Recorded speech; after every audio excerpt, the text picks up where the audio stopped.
G'day there, Kaylee from KD Percussion here. I am learning Presto by Johann Sebastian Bach. It is the fourth movement from Sonata number 1 for violin solo. Now this is very fresh for me. I've only been learning this since yesterday, so we're only talking a couple of hours. So I thought I'd play it for you under tempo, just the first page, and bring you in on some of my processes about learning and some musical decisions, things to discuss in the piece and that. So I'll go from the top and we'll see how we go.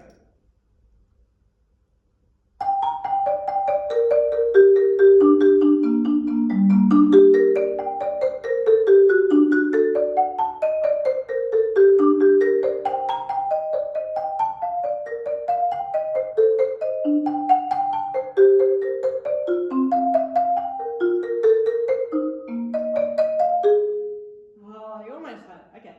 We'll go from this F, C.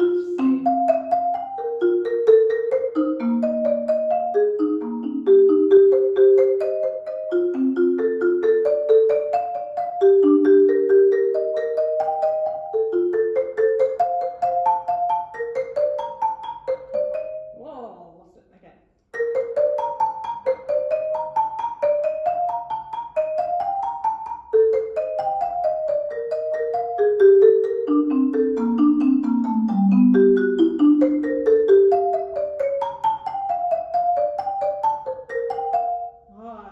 Stay on the A. Okay.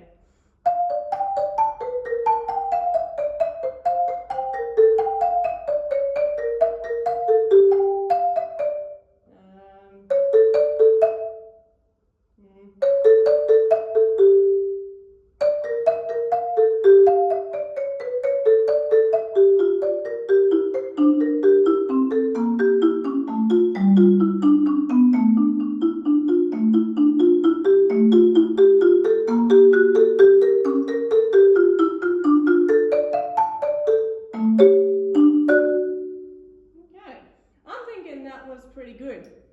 Now you notice when I made a mistake, I actually went back to like a bar or so before.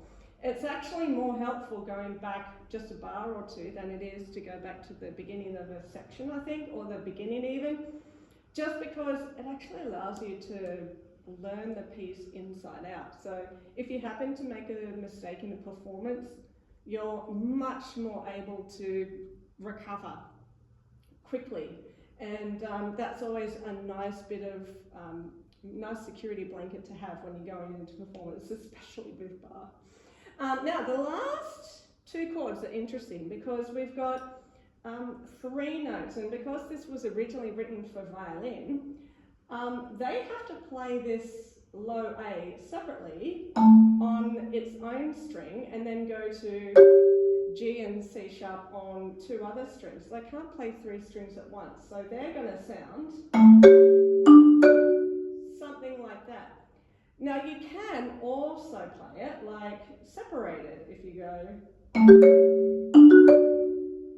and that's okay too, but it's an interesting discussion, you see, because some old school approaches is, look, this was originally written for violin, so we need to play it the way Bach intended, and so you need to play it like a violinist would. And so other people would be saying, this is a marimba and it's not a violin, and why would you be wanting to make a marimba sound like a violin? Who's to say that Bach wouldn't have written for marimba if it existed when he was around? So it's an interesting kind of decision and thought process that goes behind it. It's kind of up to each artist, and people feel very strongly about their positions, but you know, I just think it's up to the performer and the way they want to play it.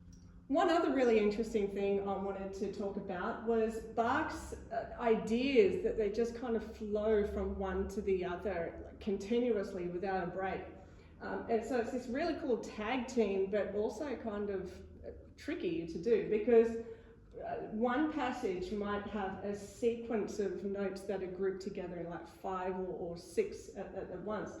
But then you'll go on to a new idea where he's got the phrasing where you connect 2 notes to each other, And I'll play these two passages for you, so hopefully you can hear this shift as I play it.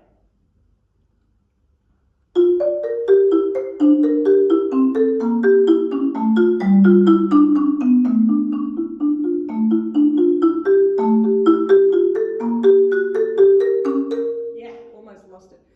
But yeah, did you feel like a change in gears when we went from yeah?